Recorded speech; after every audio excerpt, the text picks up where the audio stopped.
60 రోజుల్లో మీతో ఇంగ్లీష్ అద్భుతంగా మాట్లాడిస్తాం. వెంటనే కాల్ చేసి జాయిన్ అవ్వండి. హలో నమస్తే, వెల్కమ్ టు సుమన్ టీవీ. నా పేరు కీర్తి. ప్రస్తుతం మనతో పాటు తోడు నీడ ఫౌండర్ రాజేశ్వరి అమ్మగారు ఉన్నారు. వీరితో ఈరోజు కొన్ని విషయాల గురించి మనం చర్చిద్దాం. హలో అమ్మ, నమస్తే. నమస్తే అమ్మా. ఇప్పుడు ఒక అమ్మాయి తన పెళ్ళైన తర్వాత, అంటే పెళ్ళికి ముందైనా కానీ ఎలాంటి భర్త వస్తే ఆనందంగా ఉంటుంది అని అంటారంటే, ఒక అర్థం చేసుకునే భర్త ఉండాలా, లేదంటే మంచిగా మంచి భర్త ఉండాలి? అసలు మంచి భర్త అయితే ఆటోమేటిక్ గా అర్థం చేసుకుంటాడు. అర్థం చేసుకోకపోతే మంచి భర్త అవడు కదా. ఆ రెండు ఇంచుమించుగా ఒకటే. అయితే మంచి చెడ్డ అనేది మన ముఖం మీద ఏమీ రాసి ఉండదు. పుచ్చంకాయలు చొచ్చంకాయలాగా ఏరటం అనేది మనకు సాధ్యం కాదు. ఎంత మంచి భర్త అయినా అవతల వ్యక్తి సరైన వ్యక్తి కానప్పుడు ఇద్దరి మధ్యన డిఫరెన్స్లు సహజంగా వస్తాయి. అవతలవాడు మంచివాడు అయి ఉండాలి అని అనుకునే ముందు అసలు మనం ఎంత మంచివాళ్ళం, మనలో లక్షణం ఏంటి? మా వాళ్ళు చాలా మంది స్టేజ్కి చెప్తుంటారు, నన్ను అర్థం చేసుకునే భర్త కావాలి నాకు అని. నాకు నవ్వు వస్తుంది. నిన్ను అర్థం చేసుకోవాలి, కానీ నువ్వు అవతల వాడిని ఎంతవరకు అర్థం చేసుకుంటున్నావు? అది కూడా ఉండాలి కదా. ఇద్దరి మధ్యన ఆ సాంగత్యం ఏర్పడాలి అంటే నువ్వు ఆయన అర్థం చేసుకోవాలి, ఆయన నిన్ను అర్థం చేసుకోవాలి. ఒకరి కోసం ఒకరు అన్నట్టుగా జీవించాలి. నాకు మాత్రం ఆయన నన్ను అర్థం చేసుకున్నా. ఇవాళ సినిమాకి వెడదామంటే వాడు వద్దన్నాడు అనుకో, మంచి భర్త కాదంతే, చెడ్డవాడు అయిపోయాడు. ఎంత మంచిగా ఉన్నా ఇవాళ నాకు కుదరదు అన్నాడంటే చెడ్డవాడు అయిపోయాడు. అలా ఉండకూడదు కదా. మంచి చెడ్డ అనేది సమయాన్ని బట్టి, సందర్భాన్ని బట్టి, మనుషుల్ని బట్టి మారుతుంటుంది. ఎప్పుడు ఒకే రకంగా ఉండదు. ప్రతి వ్యక్తి పూర్తిగా 100% మంచివాడని చెప్పలేము.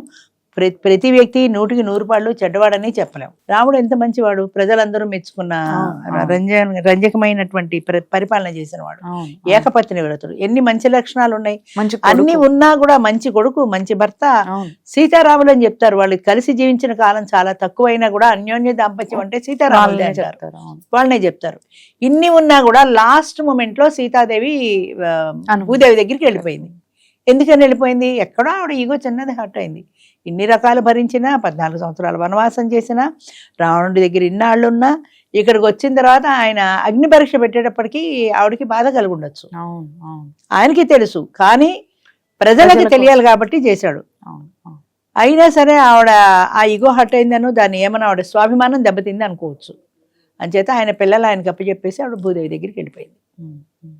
అంచేత ఒక చిన్న విషయంలో ఎంత జాగ్రత్తగా ఉన్నా కూడా ఎక్కడో అక్కడ వాళ్ళ మనసు హర్ట్ అవుతుంది. ఆ హర్ట్ అయినప్పుడు ఇంకా దేన్ని కేర్ చేయరు. అంత జరిగినా కూడా ఆవిడ ఎందుకు వెళ్ళిపోయింది? కలిసి దాంపత్యం హ్యాపీగా గడిపే రోజుల్లో వెళ్ళిపోయింది కదా. ఇప్పుడు అంతా అయిపోయింది, రావణాసురుడి దగ్గర నుంచి తీసుకొచ్చేసాడు, మళ్ళీ రామరాజ్యానికి వెళ్ళిపోవచ్చు కదా. వెళ్ళిపోకుండా వెళ్ళిపోయింది. అంటే ఆ ఒక్క క్షణంలో ఆవిడ మనసు గాయపడింది అంతే. ఇన్నాళ్ళు పడ్డాను, ఇన్ని మాటలు పడ్డాను, పరపురుషుడి దగ్గర అన్నాళ్ళు ఉన్నాను, 14 ఏళ్ళ అరణ్యవాసం చేశాను, ఇన్ని చేసినా కూడా చెట్టు చివరికి నాకు ఈ మాట తప్పలేదు అని ఆవిడ మనసు గాయపడింది అంతే. అంచేత ఎంత మంచివాడైనా సరే చివరి క్షణంలో తేడా వచ్చేసింది ఆవిడకి. అంచేత మంచివాడు అనేది ఎవరికి మొఖాన రాసి పెట్టుండదు. మంచితనం అనేది దేశకాల పరిస్థితిని బట్టి, అంటే ఆ సిచ్యువేషన్ని బట్టి, మీరు ఏ సమస్య గురించి మాట్లాడుతున్నారో ఆ సిచ్యువేషన్ని బట్టి ఉంటుంది, పరిస్థితులను బట్టి ఉంటుంది, పరిస్థితుల ప్రభావం చాలా ఉంటుంది. అందుకని ఇవన్నీ కూడా పరిగణనలోకి తీసుకోవాలి మంచి చెడ్డ అనేటప్పుడు. తర్వాత అవతల వ్యక్తి ఎంత మంచివాడైనా మనం కూడా కొంత మంచితనం చూపిస్తేనే కదా ఆ మంచి నిలబడుతుంది. అంత అవతలవాడు మంచివాడు అయిపోయి నువ్వు చెడ్డదనం అయితే ఎంతవరకు ఆ మంచితనం నిలబడుతుంది? ఇద్దరి దగ్గర మంచితనం అనేది ఉండాలి. తర్వాత మంచి భర్త, సర్దుకునే భర్త, ఏదో అడిగారు, అర్థం చేసుకునే భర్త. అది రెండు ఒకటే నా దృష్టిలో. అంటే ఇప్పుడు మంచి భర్త అంటే నీకు కొన్ని క్వాలిటీస్ కావాలి. నువ్వు వాళ్ళ సినిమా కంటే సినిమా తీసుకెళ్ళాలి, చీరంటే చీర కొని పెట్టాలి, లేకపోతే మంచివాడు కాదు అని అనుకుంటే, నన్ను అర్థం చేసుకోలేదు. చాలా మంది మాట్లాడే మాట అంటే, నన్ను ఆయన అర్థం చేసుకోలేదు, అసలు నువ్వెంతవరకు అర్థం చేసుకున్నావు అవతల వ్యక్తిని? ఎంతసేపు వన్ సైడ్ పనికి రాదు. It should be on both sides. రెండు వైపులా ఉండాలి. అర్థం చేసుకోవడం అనేది ఇద్దరి వైపు నుంచి ఉండాలి. మంచితనం అనేది ఇద్దరి వైపు నుంచి ఉండాలి. ఒకరు మంచిగా ఉంటే సరిపోదు, రెండో వాళ్ళు కూడా ఉండాలి. రెండు ఉన్నప్పుడే సంసారం సక్రమంగా జరుగుతుంది.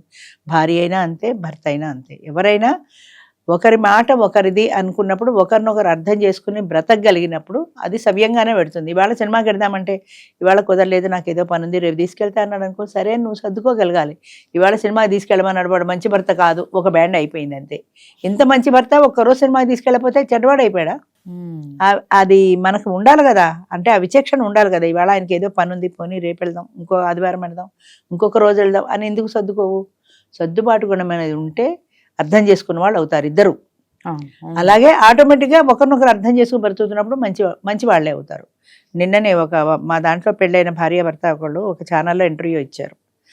వాళ్ళు ఏం చెప్పారంటే, మేము మాట్లాడుకున్నాం ఇద్దరం, మా అభిప్రాయాలు కలుపుకున్నాం, మా ఇద్దరు అభిప్రాయాలు సరిపోయాయి, పిల్లలతో మాట్లాడుకున్నాం, పిల్లలు ఓకే అన్నారు, పెళ్లి చేసుకున్నాం. ఆర్య సమాజంలో పెళ్లి చేసుకున్నారు. I think it is a legal marriage. హ్యాపీగా ఉన్నాం. ఎందుకంటే హ్యాపీగా ఎందుకున్నామంటే, నా ఆస్తిపాస్తులతో ఆవిడకి సంబంధం లేదు, ఆవిడ ఆస్తిపాస్తులతో నాకు సంబంధం లేదు. ఆవిడ ప్రస్తుతం హైదరాబాద్లో ఉంటుంది, నేను ఎక్కడో గుంటూరు దగ్గర ఉంటున్నా. ఈ అకాడమిక్ ఇయర్ అయ్యాక ఆవిడ రిజైన్ చేసి గుంటూరు వెళ్ళొచ్చు. కానీ ఈ మధ్యలో ఆయన వస్తూ పోతూ తిరుగుతుంటారు, ఇంకా టైం ఉంది కాబట్టి అకాడమిక్ ఇయర్ కంప్లీట్ కావడానికి. అయితే వాళ్ళు ఎలాంటి పెళ్లి చేసుకున్నారు అంటే, ఆస్తులతో కానీ అదేంటి ఒకరి పట్ల ఒకరికి ప్రేమలో కానీ తేడాలు లేవు. నాకు నీ ఆస్తిపాస్తులతో సంబంధం లేదు. మా వాళ్ళు చాలా మంది అడుగుతుంటారు, నీకు ఎంత ఆస్తుంది, నాకు ఇల్లు రాసిస్తావని. అలాంటి ఆస్తిపాస్తులతో నాకు సంబంధం లేదు. నా జీవితం నాదే, నీ జీవితం నీదే.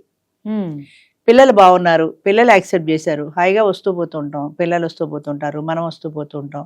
శేష జీవితాన్ని పిల్లల సాంగత్యంలో మనం హ్యాపీగా గడుపుదాం, మనవలు మనవరాళ్ళు అందరితోటి కలిసి హ్యాపీగా గడుపుదాం అనే ఆలోచన ఉన్నప్పుడు, ఇద్దరిది ఒకటే ఆలోచన అయినప్పుడు తేడా రాదు. అంతే కదా. అది అందులో వాళ్ళు ఏం చూశారు, గొప్ప అందచందాలను చూసారా, గొప్ప ఆస్తిపాస్తులను చూసుకున్నారా? రెండూ కాదు, మిడిల్ క్లాస్ యావరేజ్ మనుషులు. అయినా వాళ్ళ మధ్య ఆ సాంగత్యం ఎలా నిలబడింది అంటే, ఆయన చెప్పాడు, అమ్మాయి నాకు కావాల్సింది అన్నీ చేసి పెడుతుంది, మంచిగా వాళ్ళకి ఫుడ్ పెడుతుంది, ఇద్దరం కూర్చుంటాం, కబుర్లు చెప్పుకుంటాం, ఏదో షేర్ చేసుకుంటాం, కాలక్షేపం అయిపోతుంది బాని. అలా కాకుండా నాకు చీర కొని పెడతావా, నాకు నగ కొని పెడతావా, నాకు అది చేసి పెడతావా, నాకు ఇది చేసి పెడతావా అని అనుకుంటే గొడవలి. అందుకని ఒకరినొకరు అర్థం చేసుకొని అది సవ్యంగా వెళ్ళిపోయినప్పుడు తేడాలు రావు. అంచేత మంచివాడైతే అర్థం చేస్తున్నవాడు ఉంటాడు, అర్థం చేస్తున్నవాడైతే మంచివాడే అవుతాడు. మంచితనం అనేది రెండు పక్కల ఉండాలమ్మా. ఎలాంటి మంచి భర్త అని అంటున్నారే, వాడికి కూడా ఉంటుంది, అతనికి కూడా ఉంటుంది మంచి భార్య కావాలి అని. ఆ క్వాలిటీస్ నాలో ఉన్నాయా లేవా అనేది నేను చూసుకోవాలి కదా. నాకు మంచి భర్త ఒక్కడైతే సరిపోదు, అవతల వ్యక్తి కూడా నేను మంచి భార్యగా బ్రతకగలనా లేదా, ఆయన పిల్లల్ని నా పిల్లల్లా నేను చూసుకోగలనా లేదా, నా పిల్లల్ని ఆయన పిల్లల్లా ఆయన చూసుకోగలడా లేదా. ఇప్పుడు 25 ఏళ్ల పెళ్లిలో ఏంటంటే పిల్లల జంజాటం లేదు, ఇద్దరు వాళ్ళ ప్యాకేజీలు చూసుకుంటారు, అందచందాలు చూసుకుంటారు, ఏది చూసుకుంటారు అంతే. కానీ 50 ఏళ్ల పెళ్లిలో బరువు బాధ్యతలు ఉన్నాయి. ఈమెకి పిల్లలు ఉంటారు, ఆయనకి పిల్లలు ఉంటారు, పిల్లలు కలవగలగాలి, అదొక ఫ్యామిలీగా మారాలి అంటే ఈ రిలేషన్ కూడా ఉండాలి కదా. లేదా ఈమె పిల్లలకి ఇంకా పెళ్లిళ్ళు కాకపోవచ్చు, ఆయన పిల్లలకి పెళ్లిళ్ళు కాకపోవచ్చు, ఇవన్నీ ఈ సమస్యలన్నీ కూడా ఉంటాయి. కాబట్టి ఇవన్నీ అయిపోయి సెటిల్ అయిపోయిన తర్వాత మనందరము ఒకటే కుటుంబం అన్న భావన వీళ్ళల్లోనూ పిల్లల్లోనూ కూడా వచ్చినప్పుడు హ్యాపీగా వస్తూ పోతూ ఉంటారు. అప్పుడు సమస్యలు రావు. అలా కాకుండా ఆయన నన్ను అర్థం చేసుకోవాలి, ఆయన మంచివాడు అయి ఉండాలి అని అనుకుంటే నువ్వు కూడా మంచిదాని అవ్వాలి కదా, నువ్వు కూడా ఆయన అర్థం చేసుకోవాలి కదా. రెండో కోణం కూడా ఉంటుంది, ప్రతి విషయానికి కూడా ఒక కోణంలో మనం ఆలోచిస్తాం, రెండో కోణం కూడా ఉంటుంది, రెండో కోణం కూడా ఆలోచించాలి. అయితే అనే ప్లస్ పాయింట్తో పాటు అవ్వకపోతే అనే నెగిటివ్ పాయింట్ కూడా ఆలోచించాలి. ఇప్పుడు పరీక్షకి వెళ్తున్నాం, నేను పాస్ అయిపోతాననే ధీమా ఉంటుంది, కానీ పాస్ అవ్వకపోతే ఏం చేయాలి అనే రెండో కోణం కూడా ఉంటుంది. ఏ కాకపోతే బి, ప్లాన్ బి అన్నట్టు.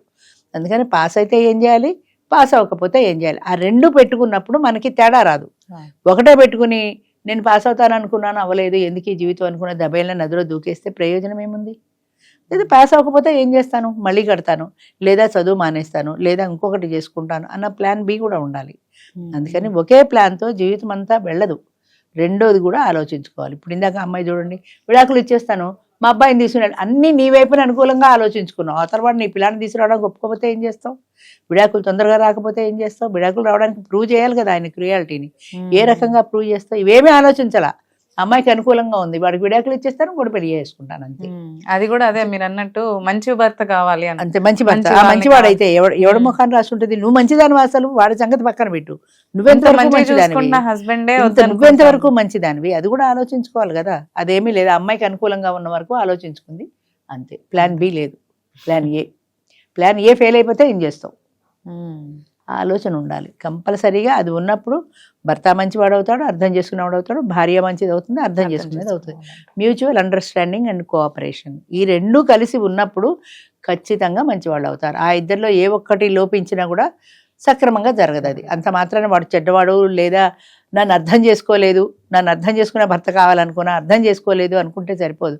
నువ్వు కూడా అవతల వ్యక్తిని అర్థం చేసుకోగలగాలి, చిన్న చిన్న త్యాగాలు చేయగలగాలి. అప్పుడే అది ఆ సంసారం సక్రమంగా నడుస్తుంది. ఓకే, థ్యాంక్ యూ అమ్మా.